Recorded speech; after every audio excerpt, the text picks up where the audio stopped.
প্রেমীদের জন্য এবার এক বিশাল চমক। সিকান্দারের পরে এবার আরও এক শক্তিশালী চরিত্রে ফিরছেন বলিউডের ভাইজান।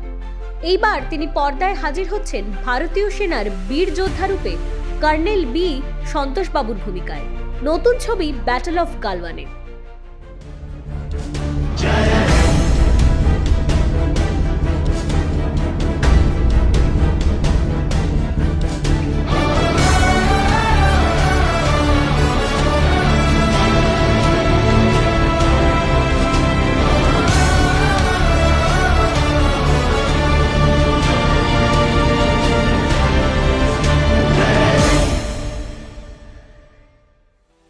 সম্প্রতি সোশ্যাল মিডিয়ায় মুক্তি পেল ছবির প্রথম ঝলক। মোশন পোস্টারে দেখা যাচ্ছে সলমান খানকে রক্তাক্ত মুখে দৃঢ় দৃষ্টিতে একেবারে যুদ্ধপ্রস্তুত সেনার মতো। গালে কাটা দাগ, মুখে গোঁফ আর চারপাশে বরফ ঢাকা গালওয়ান উপত্যকার হিমশীতল পরিবেশ, সাথে বাজছে আবেগ জাগানো ব্যাকগ্রাউন্ড স্কোর। এই লুক ইন্টারনেটে ঝড় তুলেছে ইতিমধ্যেই।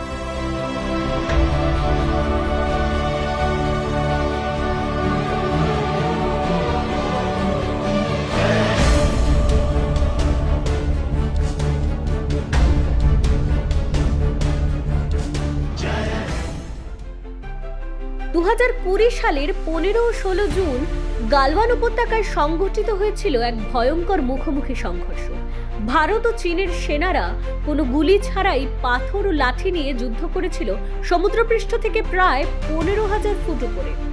এই সংঘর্ষে শহীদ হন কর্নেল বি সন্তোষ বাবু এবং আরো বেশ কয়েকজন সাহসী ভারতীয় জওয়ান। এই সিনেমার গল্প সেই যুদ্ধ এবং শহীদদের আত্মত্যাগকে সম্মান জানিয়ে তৈরি। ছবিটি পরিচালনা করেছেন অ্যাকশন থ্রিলার স্পেশালিস্ট অপূর্ব লাখিয়া, যিনি এর আগে শুট আউট অ্যাট লোখন্ডওয়ালা এবং মিশন ইস্তাম্বুলের মতন ছবি উপহার দিয়েছেন। এই ছবি তৈরি হচ্ছে শিব আরুর এবং রাহুল সিং এর বই ইন্ডিয়াস মোস্ট ফেয়ারলেস 3 এর একটি অধ্যায়ের উপর ভিত্তি করে। ব্যাটল অফ গালওয়ান শুধুমাত্র একটি যুদ্ধের ছবি নয়, এটি দেশপ্রেম, আত্মবলিদান আর সাহসিকতার এক অনন্য কাহিনী। সলমানের এই রূপান্তরও বিশেষভাবে নজর কেড়েছে দর্শকদের। কয়েক সপ্তাহ আগেই তাকে মুম্বাইয়ের রাস্তায় গোফ ও মিলিটারি লুক নিয়ে দেখা গেছিল, যা নিয়ে ইতিমধ্যেই তৈরি হয়েছিল নানান জল্পনা। অবশেষে তিনি নিজেই সেই জল্পনায় শিলমোহর দিলেন। দেশের মাটি, সীমান্তের সাহসিকতা আর এক যোদ্ধার আত্মত্যাগ, সবকিছু মিলিয়ে সলমান খানের ব্যাটল অফ গালওয়ান হতে চলেছে এক আবেগঘন অ্যাকশন ড্রামা। এটি শুধু একটি সিনেমা নয়, এটি একটি শ্রদ্ধার্ঘ সেই সব বীরদের উদ্দেশ্যে যারা দেশের জন্য শেষ নিঃশ্বাস পর্যন্ত লড়েছেন। ব্যাটল অফ গালওয়ানের মধ্যে দিয়ে সালাম ভারতের বীর শহীদদের, আর ভাইজান এই গল্পকে বড় পর্দায় জীবন্ত করে তুলতে কতটা প্রস্তুত তা প্রথম ঝলকেই স্পষ্ট। Adita কুণ্ডুর report, news 12 Bangla.